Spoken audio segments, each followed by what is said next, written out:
I got a green light. Yeah, we're good. Sorry about that.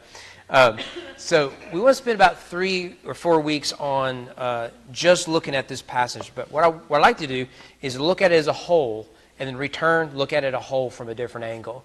Over the years, I've studied this passage quite a bit, sort of on my own time, and I just find it a really rich passage of Scripture. So I want to start with the biggest influence of my reading of the Prodigal Son, and that is without a doubt, John MacArthur's take on it. MacArthur came to Southern Seminary when I was a student there, and he preached on it, and I'd never heard anything like it. And those who have been here for a while and have heard me talk about Prodigal Son, you'll see a lot of the influence MacArthur's had in my reading of this. But what I want to do, next week we'll look at Tim Keller, his book, Prodigal God, and what he does with it. It's essentially the same exegesis, the same story, with a slightly different emphasis. And I find that to be rich. And then I want to look at what Peter Williams has to say after that. You don't have to know who these people are. That's okay. So Luke 15. Now, I will tell you, in terms of notes, this is the least notes I've ever had. Not because I couldn't get more notes. It's because I'm hoping by having less notes, we'll make it through. So I can't promise you anything. That's my goal. Okay? So I usually have like 5, 6, 7, 8 pages. I got 1 page, and we'll see how it goes. So Luke 15. Let's start in verse 11.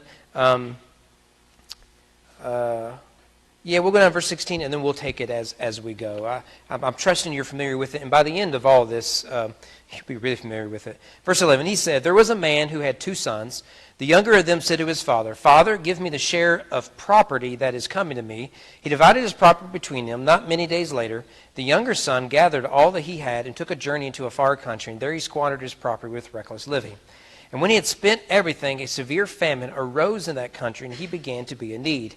So he went and hired himself out to one of the citizens of that country, who sent him into his fields to feed pigs. And he was longing to be fed with the pods that the pigs ate, and no one gave him anything." The key to understanding this text, according to MacArthur, is to understand the difference between shame culture and guilt culture. Right now, we live in a guilt culture. But most of your ancient world, in fact, if you go to the Middle East now, you're going to enter into a shame culture. And they are very different worlds. Every culture is one or the other. We're guilt, but in Jesus' day, and particularly what is described here, fits a shame culture. A guilt culture prioritizes personal responsibility and then the consequences or the awards associated with one's behavior. So we love in America, you pick yourself up by your bootstraps. We love that. I find people who start from nothing and achieve great things fascinating.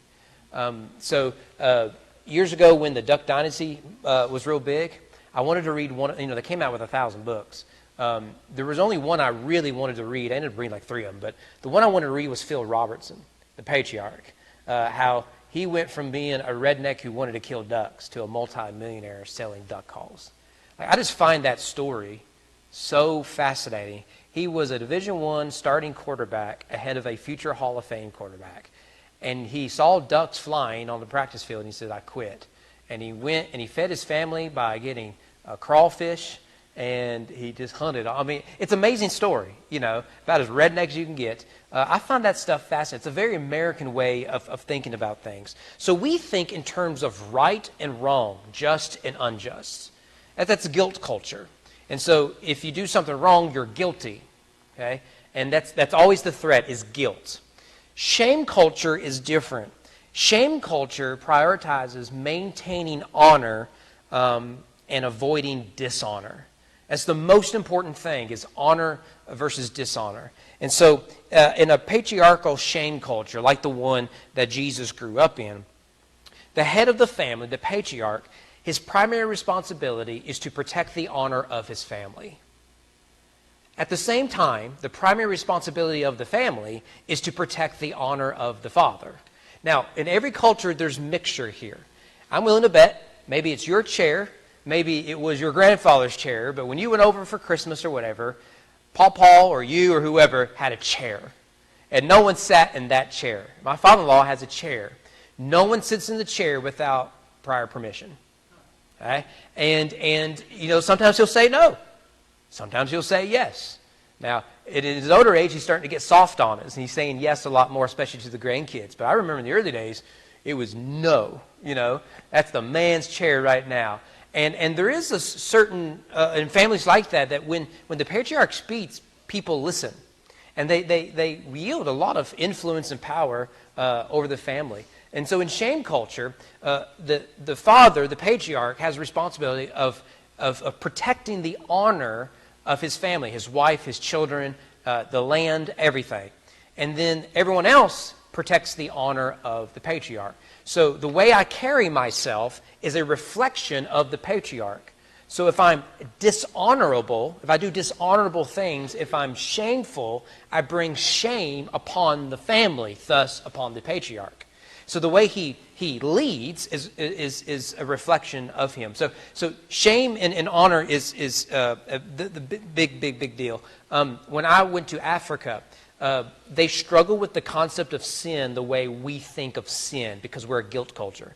So what the missionaries, particularly the African missionaries, encourage us to use is the word shame, because it was a shame culture there. The shame was it was the worst thing you could bring upon yourself or upon your family and community. I do think as we slip ever more into the abyss of secular paganism, I think we're going to slowly become a shame culture. I can prove it to you. I think at least I can get you to think about this. Have you noticed that among celebrities, all their kids are part of the rainbow mafia? Have you noticed that? Like I have 3 kids, and 2 of them are transgender, and the other one is something else. Have you noticed this? If you don't follow celebrity culture, then bravo. But if you do, you've probably noticed this, and you're thinking statistically that is impossible to do. But how does that happen? It's because one's identity is tied to conforming to the broad narrative. And so shame is upon those who don't go along with that cultural expectation. And the worst thing you want is shame upon yourself. So with that said, what we're going to do is we're going to show how this story is smothered with shame. Everything that happens in here flies in the face of this shame versus honor culture. So let's start here with a shameful request, verses 11 to 12. There was a man who had 2 sons. There's nothing surprising about that. We've got our 3 main characters, father, 2 sons. Even though we call this the prodigal son, MacArthur's title, The Tale of 2 Sons, reminds us that actually there's 2 here, and they both play a critical role in what Jesus is trying to argue. Verse 12, the younger of them said to his father, Father, give me the share of property that is coming to me. And so, stop there. Okay, so it's not difficult to understand what's actually being asked here. What would you say if you went up to your parents and said, I'm kind of tired of waiting? I wish you were dead. Yeah, that's what he's saying. He's like, I'm just tired of waiting. If you're not going to die, I'm going to pretend you're dead. I'll take my money now. Right? And remember that this is the younger brother saying this. So the rule is the patriarch has to secure the honor of his family, and the family is to secure the honor of the father. And now we have a problem here because the son has asked a dishonorable thing. Much as it would be just heresy for us to say, Mom, Dad, will you hurry up and die? I don't want my inheritance wasted on a nursing home, right? I mean, that is scandalous to say now. Now put that in a shame honor culture. And this is unthinkable. And what's surprising is, in the rest of verse 11, is the father goes ahead and divides the inheritance. Now, he's the younger son. So in the patriarch culture, the older son gets the majority of the property. So he will get about 2/3 in this scenario, which means the younger son is in such a rush to get his inheritance, he wishes his father dead, and essentially it will himself be declared dead when he runs off. And he takes about 1/3 of his father's property. I had a migraine today, so my stuttering is really bad. But I want you to notice that it says in verse 12, he, that is the father, divided his property between them. I suspect most of our translations will say the same thing. What it literally says is his father divided his life between them. In the world that Jesus is in, property is life. So what you do with your land that you inherited from your father, which he inherited from his father, going all the way back to the patriarchs, essentially, or at least to Babylon, to the return of Babylon, is now the father is having to liquidate a third of the land, essentially, and divide it between the brothers, and then give it to his youngest son, who will then run off with it. And so it's as if the father is giving his life's work to his son while he is still alive. And this is very, very scandalous. And then it is worth noting, I think MacArthur is really helpful here, I would have never thought of this, is that although we would expect the father to publicly smack his son across the face and probably drag him out in front of the village and publicly shame his son as a way to protect his own honor. Because if his family won't protect his honor, the patriarch has to protect his own honor, even at the cost of the honor of his children. And yet the father doesn't do that. And so now you have a scenario. So you have a shameful request from the youngest son. You have a shameful response, essentially, from the father. There's a third character here we've been introduced to that doesn't show up. There was a father who had two sons. The younger of those sons makes a shameful request. The father gives in, liquidates a third of the land, and gives it to him. And nothing is said about the older brother. What is his job? He's the next patriarch. He then has a responsibility, probably before the father has, and that is to put his younger brother in his place. If you had older siblings, I think you understand this. I had an older brother and sister. I'm the youngest of three, and often I'd have to go through them. For one, if I did something really dumb, they often had to suffer the consequences. Because if mom and dad were mad at me, they're just mad. like there's consequences there. You know, so there, if I've got a terrible idea, my brother's going to stand in front of me like, that's not happening. It's not happening. Now, in my defense, he usually had the really bad ideas.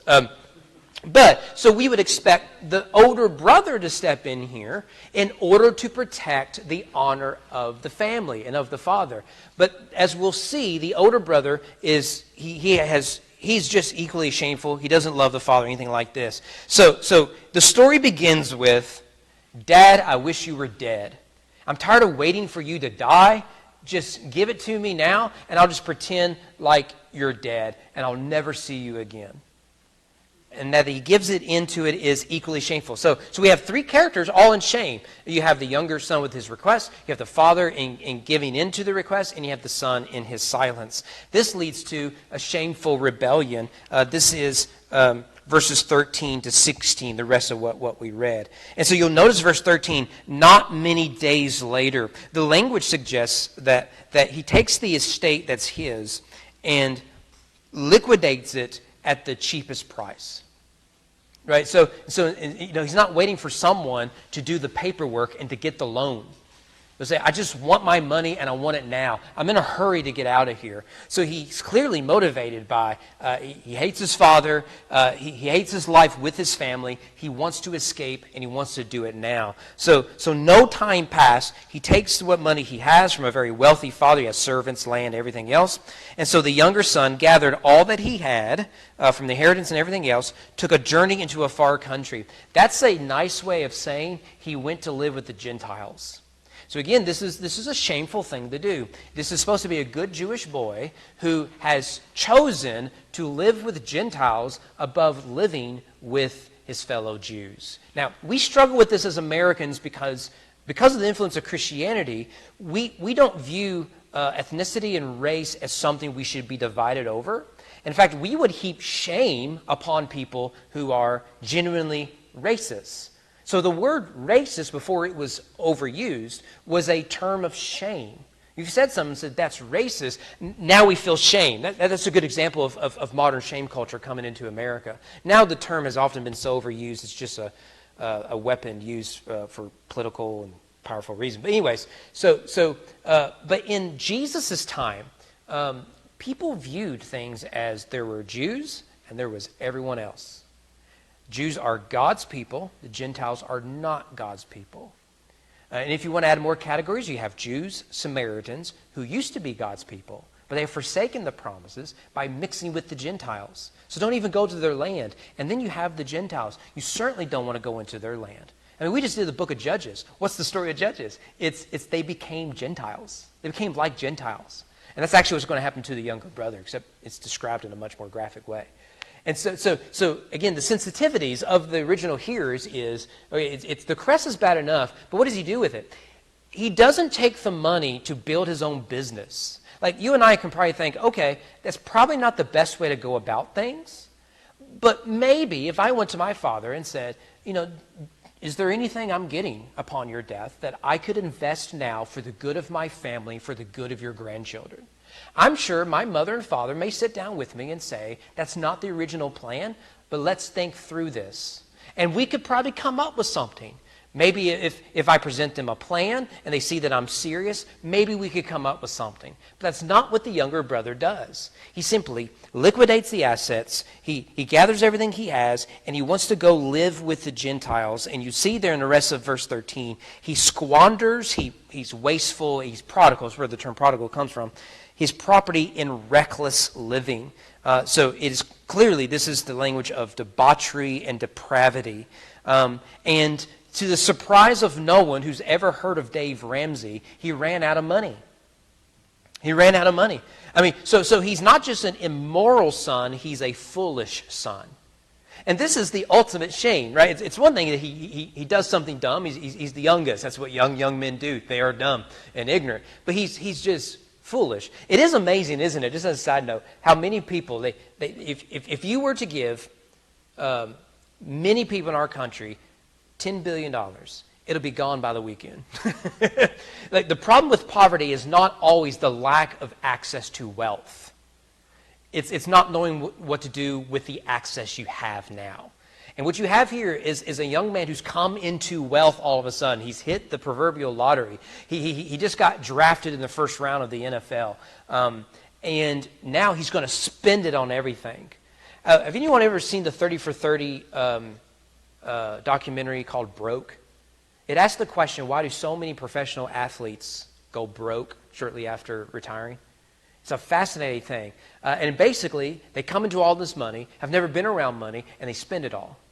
And it starts out with the parties, and family members start asking for help, and then it turns into injuries, particularly football players. So they have these prolonged injuries and the bills associated with them. But by the time they retire, they've spent it all on basically what the prodigal son does here. So he's a fool. He's shameful. He's immoral. He is a fool. And then there's something. Now, he controls what he does with his money, but he can't control what happens with the weather. So once he runs out of money, the timing couldn't be worse. Famine hits the land. Now, you and I, we don't really know what a famine is. You know that if you start to get hunger pains right now, within the next hour you'll eat, and you don't think anything of it. You and I have never experienced famine. The closest we got to famine was COVID, and what we were worried about was toilet paper. I mean, that's as bad as it's ever gotten for us. So in the ancient world, famines were rather common. And so you eventually start eating whatever you can digest, including your shoes.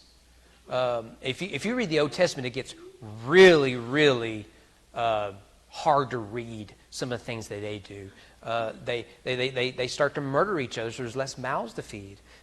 In America, they would eat roots. They would just pull plants up and eat roots. Yeah, Don?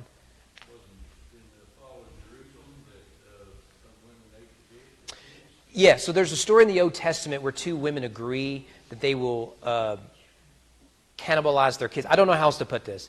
And one does, and the other decides against it, and they bring it before the court.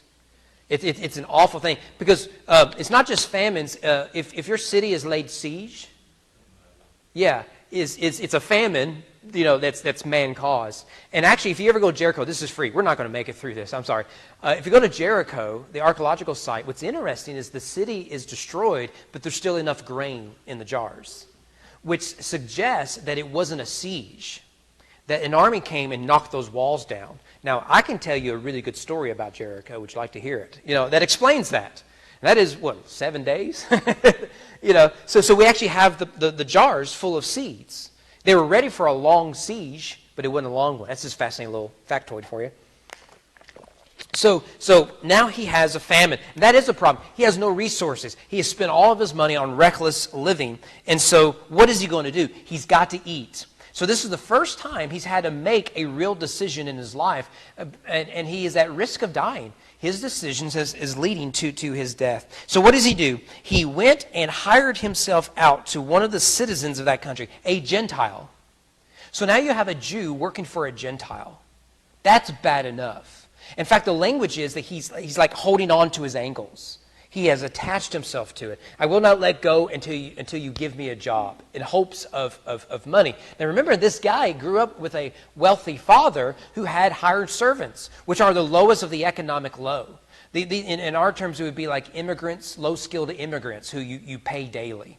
And so this guy has gone from being a prince, if you will, to the pauper. He's going to be a day laborer. He's attached himself to the Gentile. This good Jewish boy is now attaching himself to the Gentile. Notices that the man, just to get rid of him, says, "Go feed my pigs."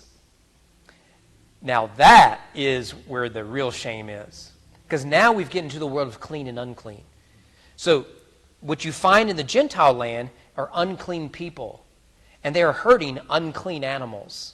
And when you see here that he was longing to be fed with the pods that the pig ate, this good Jewish boy that we thought, he has become not just a Gentile, but he's become like their pigs. Like in the world that Jesus is teaching, this is as low as you can get. You cannot get lower than this. There is no more unclean animal. Is that the right way to play it? No uncleaner animal in the Jewish world than pigs. You remember the story when Jesus cast out the demons and they go in the pigs? So that's Gentile land. So they're in unclean land. He casts out unclean spirits and he puts them into unclean animals who then go diving into the water, into the abyss where unclean spirits go. I mean, you can't understand the story without this idea of clean and unclean. And so we the reader are thinking, what are pigs doing there? And why is Jesus around pigs?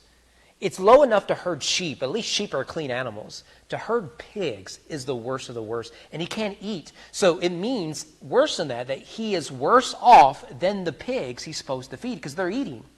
This man, he can't eat the pods of the pigs. So he is in a very bad situation, Don.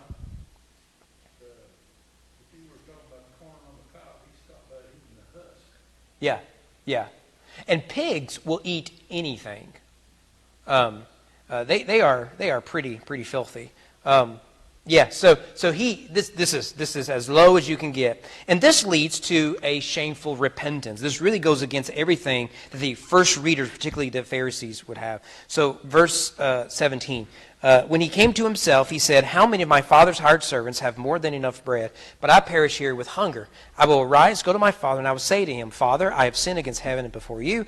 I'm no longer worthy to be called your son. Treat me as one of your hired servants." He arose, came to his father. We'll pause there. So he has finally reached rock bottom. Can I just give you advice about people? Everyone has their own rock bottom.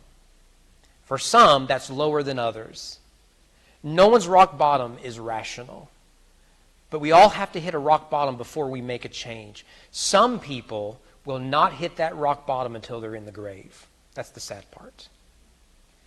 But for others, they will hit a rock bottom at some point, at which point they have to evaluate their life and their decisions and make the necessary changes. This is where this man is. He's at the brink of death.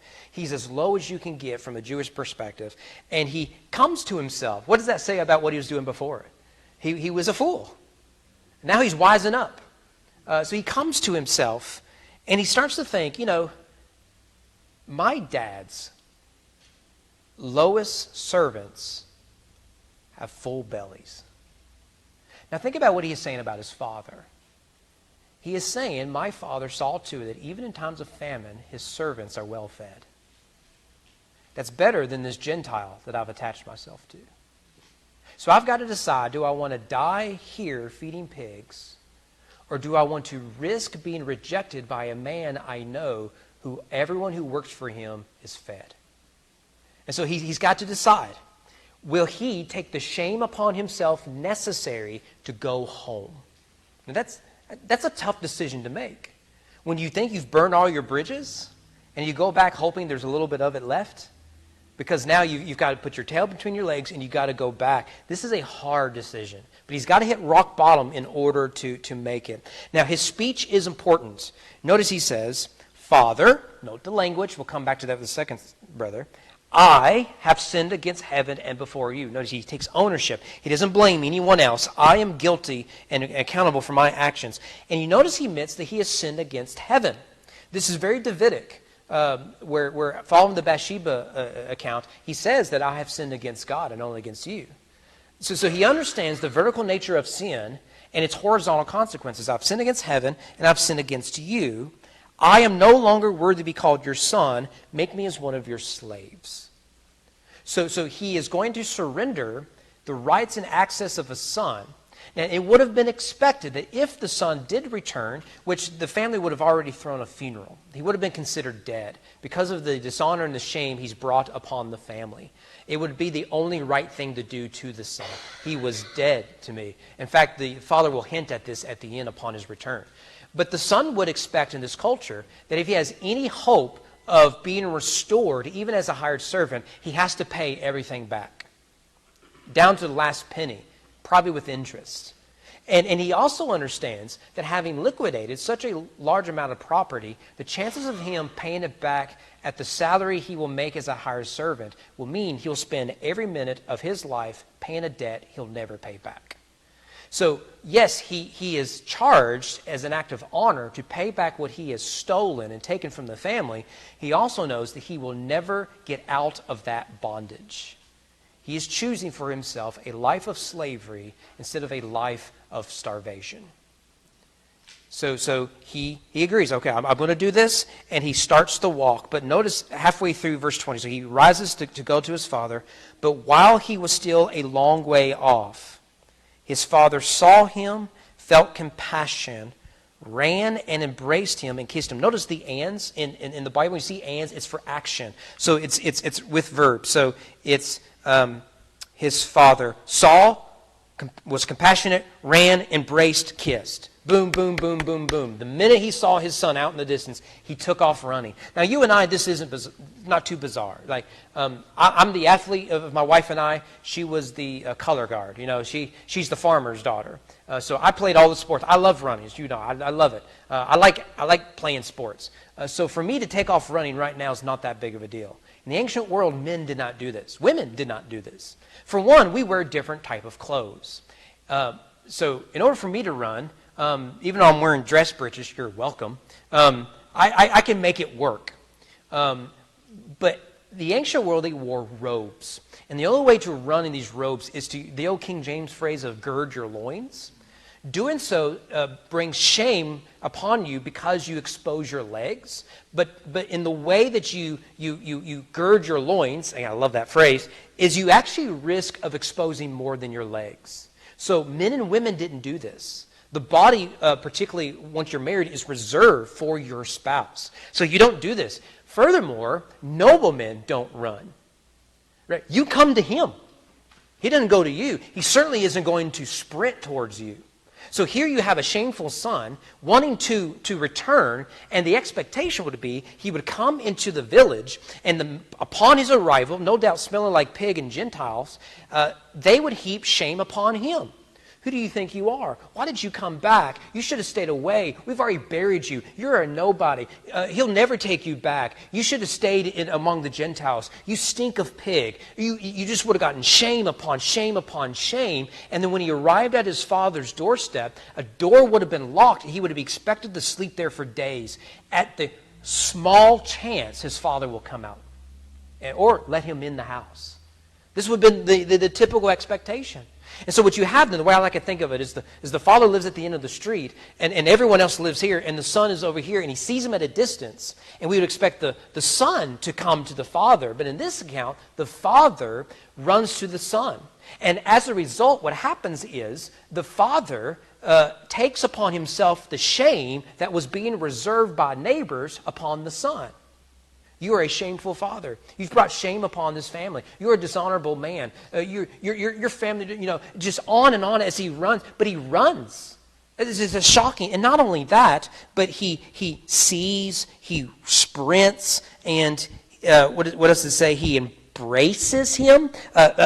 Patriarchal men in this society don't embrace people except their wives. You just don't do this. It's over the top affection, and he kissed him. In fact, the language suggests he smothered him with kisses. Again, we were just told this guy has been feeding pigs, longing for their soup, their leftovers. And now this guy is embracing his son who's become a Gentile and is kissing him. This is over-the-top, lavish love, and it's shameful. Everything about it is shameful. None of it makes sense to the first hearers. And then you'll notice the son who has been working on his speech, he starts. Okay, we've looked at it earlier. Here it is. Father, I have sinned against heaven and before you. It's the same thing we saw before. I am no longer worthy to be called your son, period. That's the end of the quote. You'll notice there that it's missing the last half of the confession. Father, I have sinned against heaven and you. I'm no longer be worthy to be called your son. The rest of it was, make me like one of your hired servants and I'll pay everything back. But the father stops the confession right there. And this is the part where the Pharisees, if they're not throwing things already, are going to be really worked up. Because in order to recover a hint of your honor, you have to do things. You have to prove that you've changed. But the father will have none of it. Notice he breaks off the son's speech. In verse 22, the father said to his servants, the same servants this son is wanting to become. So the order is not to the son, but to the servants. Notice that he has not said, make me like one of your servants. The thought hasn't crossed the father's mind. It's only crossed the son's mind. Bring quickly the best robe. This is very Joseph-like. This plays an important role. It's a robe that would have been preserved for the oldest son's wedding. You don't just go put it on. This is reserved. My father showed us a watch from his grandfather, I believe it is, or great-grandfather, one of them. He says, I've worn it twice. I think it was like my wedding, my sister's wedding. Right? That was it. There's things you probably have you don't get out. So the robe, get the best robe. Bring the fattened calf and kill it. I was doing a little bit of research, and MacArthur was helpful here, that for the most part, the fattened calf is prepared for the older son's wedding. I suspect, the text doesn't say this, but I think there's reason to believe the oldest brother is about to get married. Because you don't just have a fattened calf laying around. You have to fatten the calf. In fact, notice the cow is eating better than the son. So it isn't just my father's hired servants are eating well. The cow was eating well in the middle of the famine. So I do wonder, is the older brother about to get married? So he's ordered the older brother's wedding robe, and now he's ordered to have the cow slaughtered for the celebration. And you have it killed. Let us eat and celebrate. And right here we see a direct connection with all the other parables. So the sheep is found. No, sheep. Now we're looking at pigs. The sheep is found, and so we're going to celebrate. The coin is found. We're going to celebrate. The son is returned, not found, but returned. And so we are going to celebrate. And notice here, my son was dead. They would have had a funeral. And he's alive again. It's the language of resurrection. He was lost and is found. And they began to celebrate. And so this is shameful across the board. There is no room for this. There's no concept of this in the ancient world. In the Jewish world Jesus inhabited, this would never happen. This is a good story, but it's a made-up story. No one ever experienced anything like this. You would never kill the fattened calf for this. And the ring he puts on his son is the ring of sonship. It is to publicly announce, this is my son. It's a shocking thing to do. So we've been following the shame of the son mostly, but now the most shameful character in the story is the father. It's incredible way to look at it. Well, let's pick up here, verse 25. We're probably not going to get through it, but we will do our best. Now his older son was in the field. Now notice already, we have the younger son in the country. The older son is in the field. Notice, neither one of them are in the house. So what we'll see is that both sons, their stories are the same, just from two different vantage points. One is legalistic. He does what he has to get by, but he's waiting for his father to die. The other is impatient. Just die now so I can run off. But they want the same things. One hides it, the other is more abrasive with it. He's out in the field, like Cain, by the way, and he came and drew near to the house. No, he's drawing near, but he's not in the house. He hears music and dancing. See, we would expect the brother to be involved in planning for said celebration.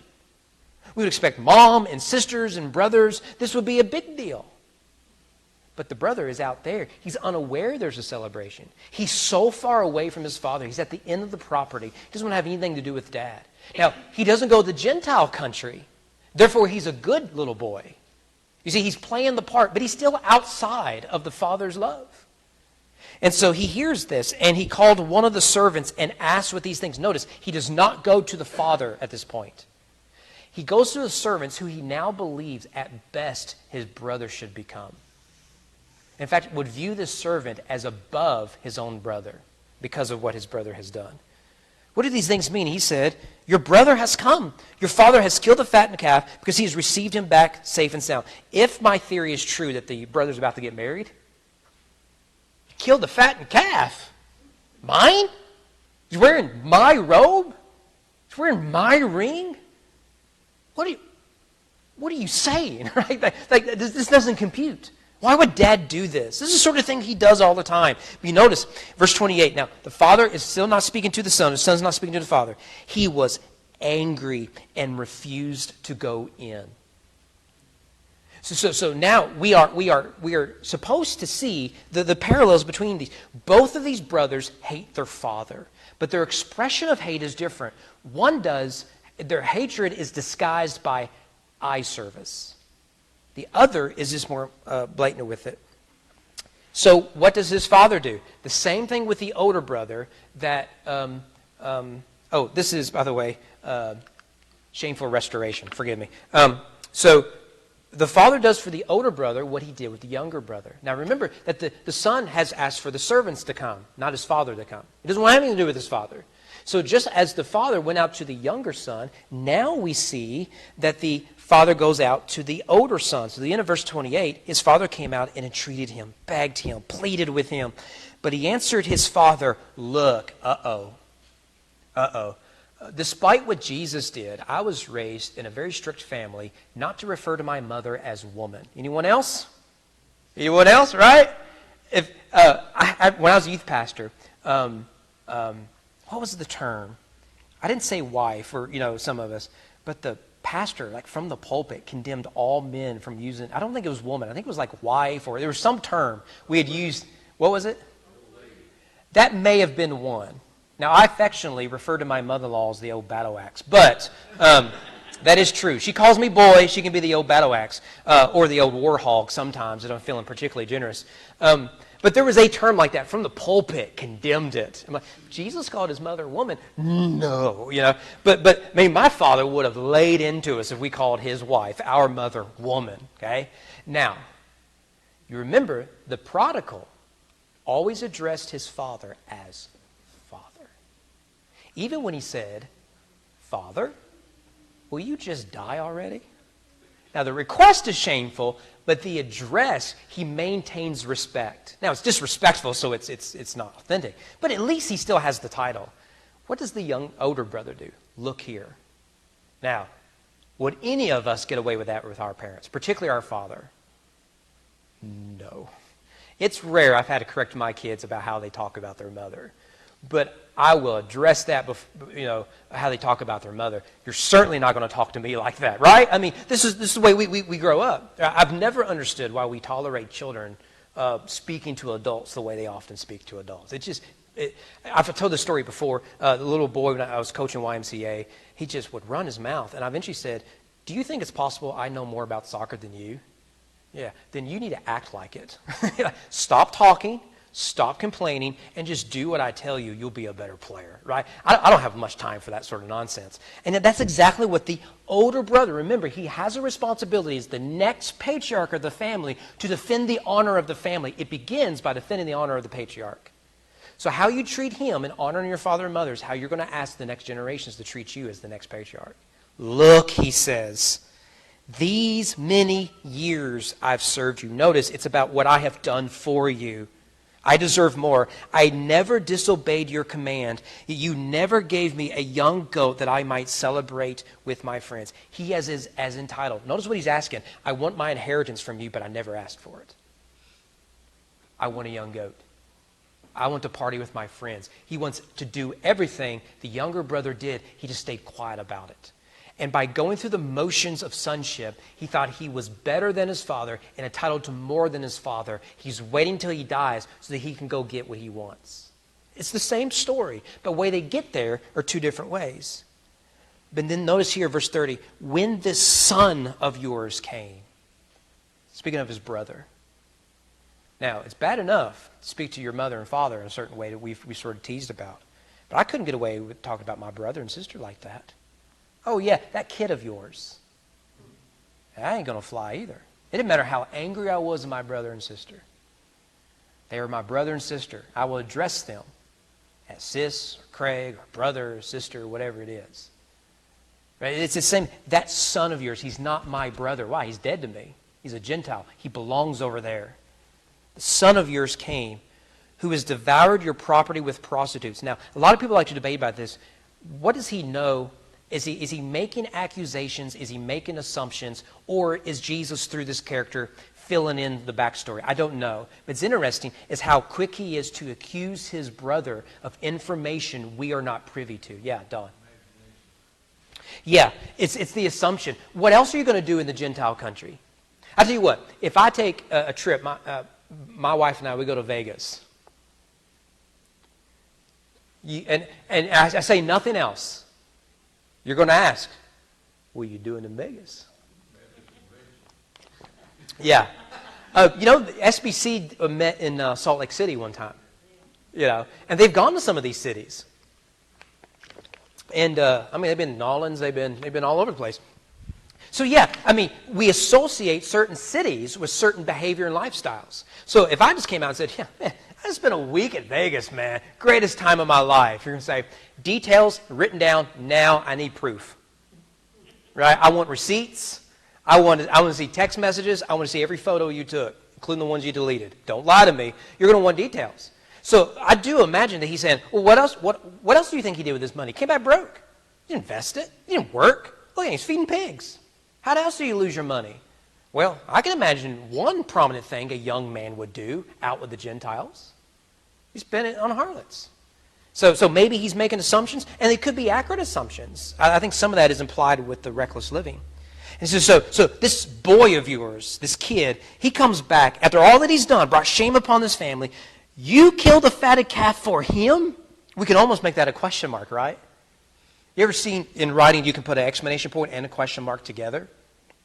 It's a question with an accusation hidden in it. You killed a fatted calf for him? How dare you? It is at this point the Pharisees and the Sadducees would have applauded the older brother. Why? Because this is reserved for them. This is who they are in the story. Remember that Luke 15 began with the tax collectors and sinners are eating with Jesus. Why would you do that? And Jesus says, let me tell you a story about things that are lost found you celebrate.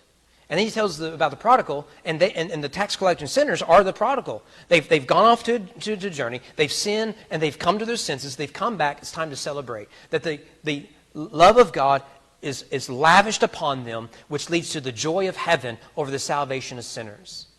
And so it is at this point in the story that the Sadducees and the religious leaders would have said, this is the only character who shows any honor. But what we've seen, the way Jesus presents it, is actually he is equally shameful in how he speaks to his father. But in that culture, it's okay because the father brought shame and dishonor upon himself and therefore upon the older brother. So the older brother would not defend his father at the beginning of the story, but he will fight against his father at the end of the story. He's shameful. He's no better than his younger brother. So verse 31, and he said to him, son, notice he's pleading, he's gentle, he's kind. You are always with me, which is a lie, isn't it? It's a lie. But at least he has access to the father in the ways that the younger brother did not when he left. You're always with me. Why didn't you ask for that young goat? Why didn't you ask for your friends to come over? Why don't you speak to me? You're right here. You can see the pleading of the father. And all that is mine is yours. Yesterday, you could have had the fatted calf. Yesterday, you could have had the young goat. Yesterday, you could have had the lavish party. I'm not going to rob you of anything. But you've been trying to earn love that I've been trying to give you all these years. Here it is. Verse 32 is the most important verse. It was fitting to celebrate and be glad. That is the summary of the entire chapter.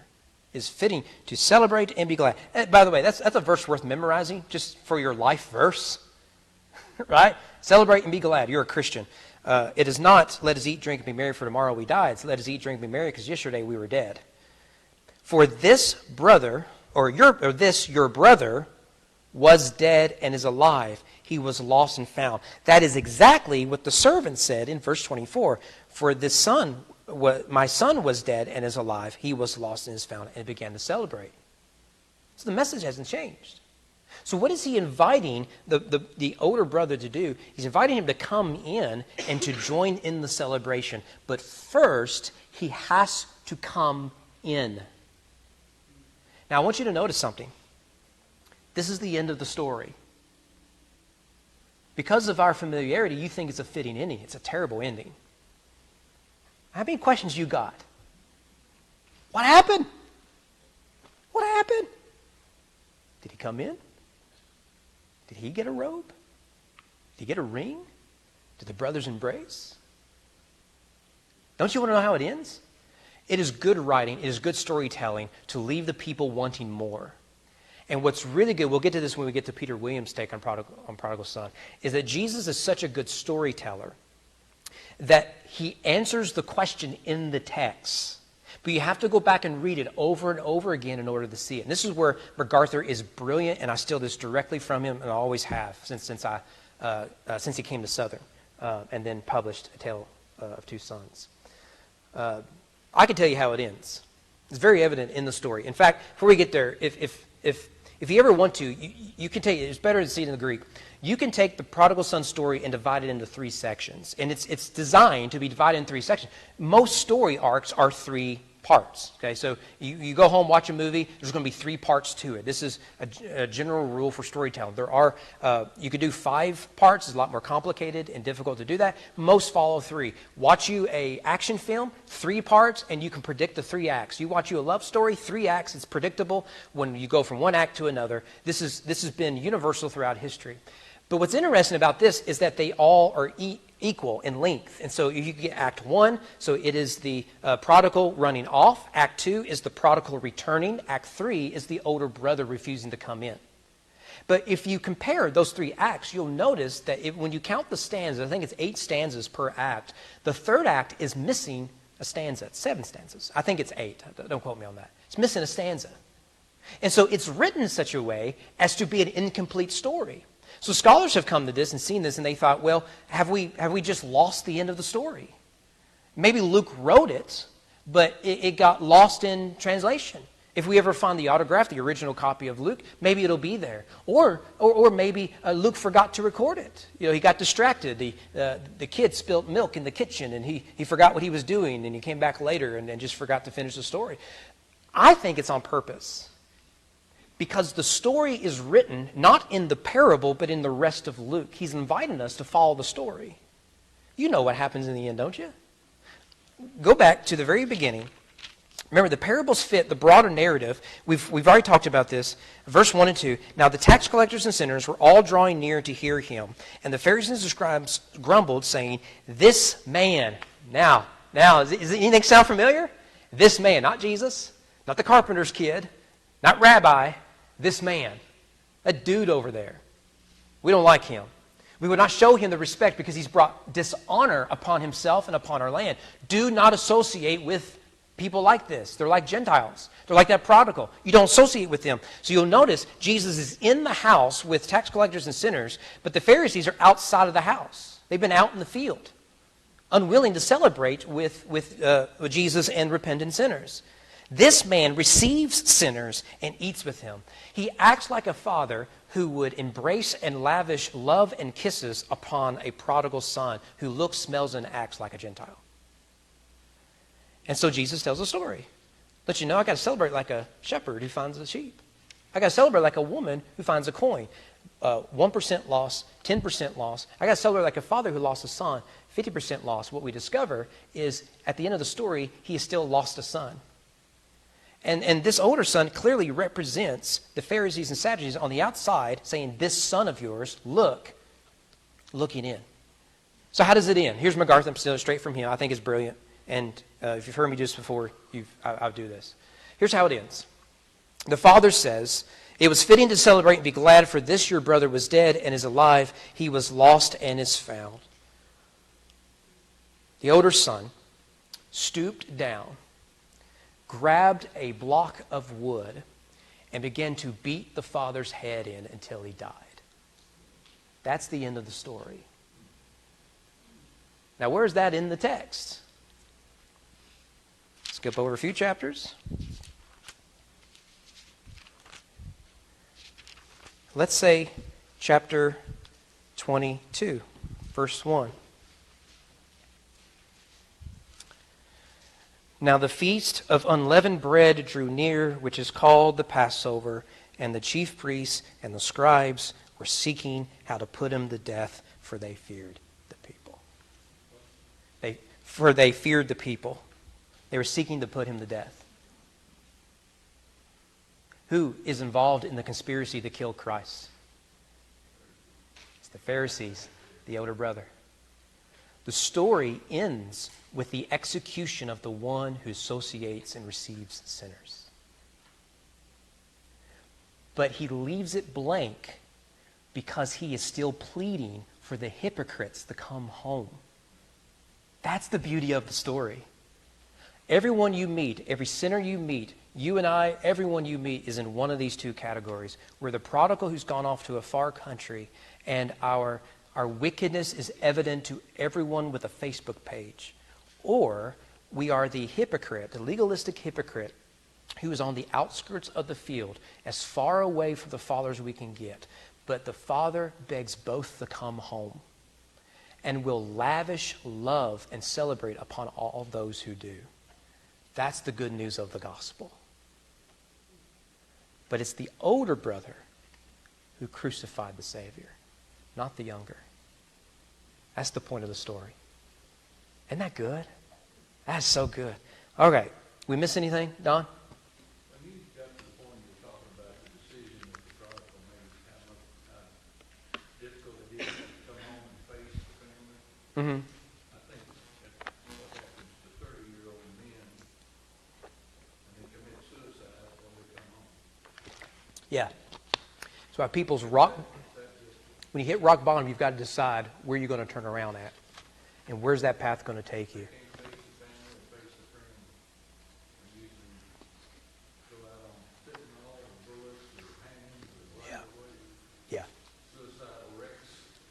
Yeah. One of the struggles of men is that we are not as relational as women.